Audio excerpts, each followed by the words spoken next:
Good day to all of you. Today I will share a story video about women going through miscarriage. In this video, you can see how difficult it is for women going through miscarriage. I can only advise women who are not ready for pregnancy and get pregnant early to take great care for the safety of the child.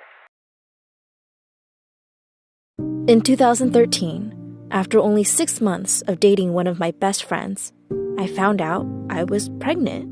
I was only 21. I wasn't really afraid. I was more in extreme shock. Mainly because, well, I was never supposed to be able to have children.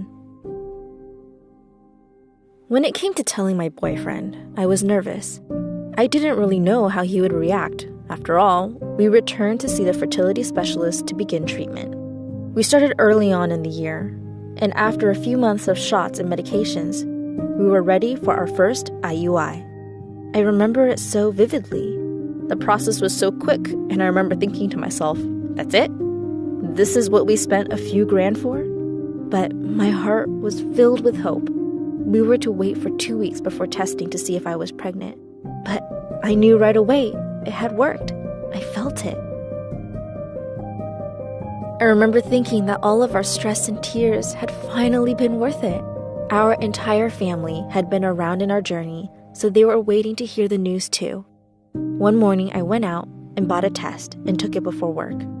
I'll never forget telling my husband over text message.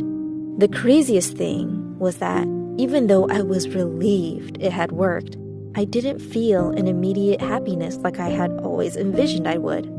Something felt off to me. I became angry at myself for not reacting appropriately at something I had wanted for years, something we had worked so hard to achieve. I told myself I was so lucky that it worked on the first try. I broke down and decided I needed to just let myself be happy. I texted my dad, and he was ecstatic. He always wanted grandkids, and his reaction melted my heart. I began to breathe a little easier, if only for a little while. Somewhere along the way, I started to feel strange again. I didn't know what the issue was, but I knew something was wrong. My first ultrasound was scheduled for 8 weeks, and I remember waking up one morning and telling my mom that I didn't feel pregnant anymore, that I knew something was wrong. My mom kept saying that I was just nervous and paranoid because of my first experience, but no matter what anyone said, I knew something wasn't right. On May 21st, 2018, my suspicions were confirmed when I went to my first scan and was told my baby had passed away at 6 weeks and 4 days. My heart broke into a million pieces. I now had 2 angels in heaven. I was so angry. I kept asking, why me? But my questions went unanswered. I was prescribed the same medication as the first time. Both times, I had what they medically referred to as a missed miscarriage. I had been through this once before, so I knew what to expect, but that didn't make it any easier. If anything, this time was worse.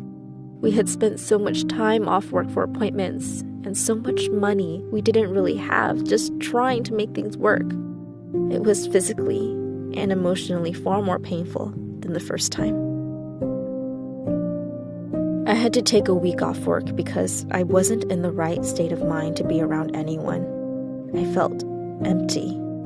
I would lie awake at night and cry and wonder if I will ever get to experience the joy of carrying a child and watching it grow. With each day that passed, it seemed like someone I knew announced their pregnancy, and each new announcement sent me to a darker place. I would feel jealousy, and then immediately feel angry with myself because the rational part of my brain knew it wasn't anyone else's fault. I was broken.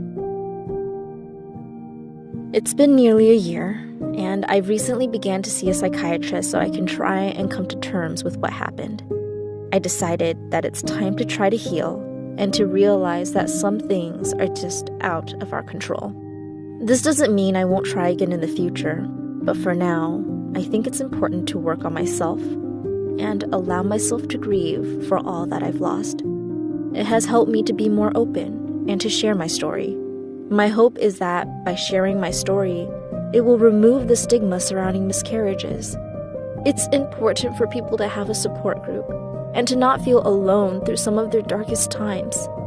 That being said, I am still on my journey, and although some days are much harder than others, with the help of my family, I am confident that with time, I will continue to find peace. Between 15 to 20% of all pregnancies in the United States end in a miscarriage for many different reasons.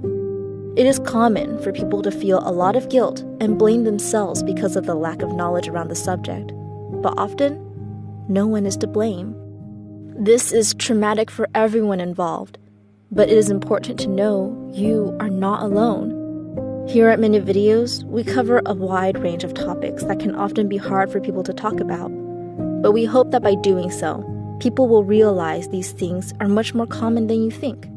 And there are people out there for you to talk to with similar experiences.